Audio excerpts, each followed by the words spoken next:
یہ فرمائیں کہ بہت اس حوالے سے ابھی تک لوگوں کو کلیئر نہیں ہو سکا کہ نگران وزیر اعظم کے لیے جب آپ کا نام فائنل ہوا تو بہت سے نام زیر گردش تھے، آپ کا نام کہاں سے آیا؟ کس نے سفارش کی اور آپ وزیر اعظم بن گئے؟ دیکھیں، اس کا ایک کنونشنل جواب تو یہ ہے کہ لیڈر آف دا ہاؤس اور لیڈر آف دا اپوزیشن دونوں کا اتفاق ہوا اس نام پہ، لیکن جو سچی بات ہے میں سمجھتا ہوں کہ یہ سفارش آسمان سے آئی تھی، اور میرا اور آپ کا عقیدہ ہے کہ پتہ بھی اللہ کے حکم کے بغیر نہیں ہلتا، تو یہ فیصلہ آسمان پہ راستے ہوا میں تھا۔ بھی کوئی بندہ ہوگا نا؟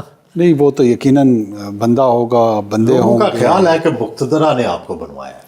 دیکھیے، اگر ان کی مشاورت لیڈر آف دا ہاؤس کی یا لیڈر آف دا اپوزیشن کی ہوئی ہو تو مجھے کوئی I am not privy to that information. یقیناً انسٹیٹیوشنل انپٹس آئی ہوئی ہوں گی، ان کا گفت و شنید شاید ہوئی ہوگی۔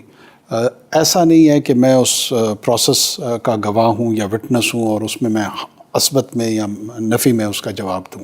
ہوا ہوگا، پریزمپشن یہ ہے، لیکن مجھے اطلاع شہباز صاحب نے دی تھی۔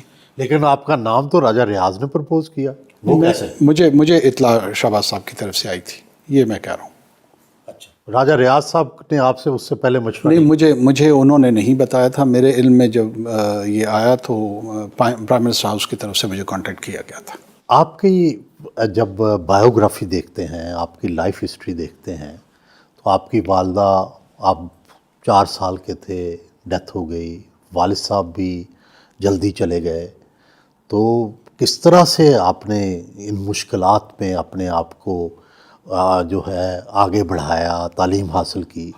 جی، لائف سٹرگل رہی اور چیلنجز رہے، اور اللہ نے مجھ پہ کرم رکھا، اس کی رہنمائی رہی، اس کی مہربانی رہی، اس کا کرم رہا، اور مجھے زندگی میں اچھے دوست ملے، مجھے زندگی میں ایسے رشتہ دار ملے جنہوں نے موقعوں پہ، جگہ جگہ پہ میری جہاں جہاں ڈائریکشن کی ضرورت تھی ان کا کردار اس میں رہا، اور میرے خیال میں ٹیچر، اساتذہ مجھے بہت ہی اچھے ملے۔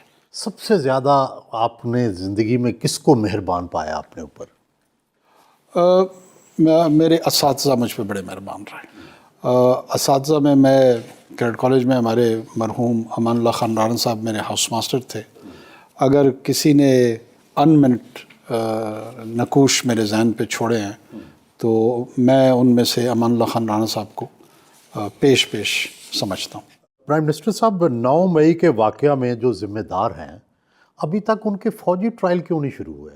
چلیں، باقی تو عدالتوں کا تو اپنا کردار ہے، لیکن فوجی ٹرائل تو شروع ہونا چاہیے تھا۔ دیکھیے، میں سمجھتا ہوں کہ پہلے تو یہ سوال، اس کا جواب ہونا چاہیے کہ کیا فوجی ٹرائل ہونے چاہیے، نہیں ہونے چاہیے، یہ ڈیسائیڈ ہو چکا ہے سپریم کورٹ نے۔ جی، جیسے اسی طرف آ رہا ہوں کہ ابھی تک ایک ڈویژن یا پولرائزیشن تھی معاشرے میں کہ جی نہیں ہونے چاہیے، لیکن یہ چونکہ اب کنکلوڈ ہو چکا ہے کہ ہونے چاہیے، اس کی رفتار میرے خیال میں آنے والی حکومت جو بھی بنے گی اس دورانیے میں مجھے لگتا ہے کہ کچھ اس کے نتائج شاید سامنے آئیں، کیونکہ اب تو وقت غالباً تو اتنا نگران دور میں ان کا فوجی ٹرائل نہیں ہوگا؟ نہیں ہو سکتا ہے، لیکن مجھے چونکہ وہ ایک بذات خود ایک لافل پروسیجر ہے، ٹرائل ہے، تو ہم اس پہ انفلوئنس نہیں ہونا چاہیں گے۔ جو اس کا نیچرل فلو ہے اس میں وہ جائیں اور کنکلوڈ ہوں تو وہ زیادہ بہتر ہے۔ لوگ کہتے ہیں جی کہ 9 مئی کا واقعہ تو سب لوگ کنڈیم کرتے ہیں، لیکن کہتے ہیں کہ کیا ساری پارٹی کو بھی سزا دینی چاہیے، تحریک انصاف کو، یا صرف اس کے ذمہ داروں کو سزا دینی چاہیے؟ میری ذاتی رائے ہے کہ صرف اس کے ذمہ داروں کو سزا ملنی چاہیے، پوری پارٹی کو قطعاً سزا نہیں ملنی چاہیے۔ نہ میرے خیال میں ایسا کوئی ارادہ ہے، نہ میرے خیال میں ایسی کوئی کوشش ہے کہ پوری کی پوری پی ٹی آئی کو جو ہے نا اینیمی اینٹی کے طور پہ ڈکلیئر کر کے اس کو ٹریٹ کیا جائے۔ ہاں، جو ذمہ داران ہیں ان کو بالکل قانون کا سامنا کرنا چاہیے، ان کو سزا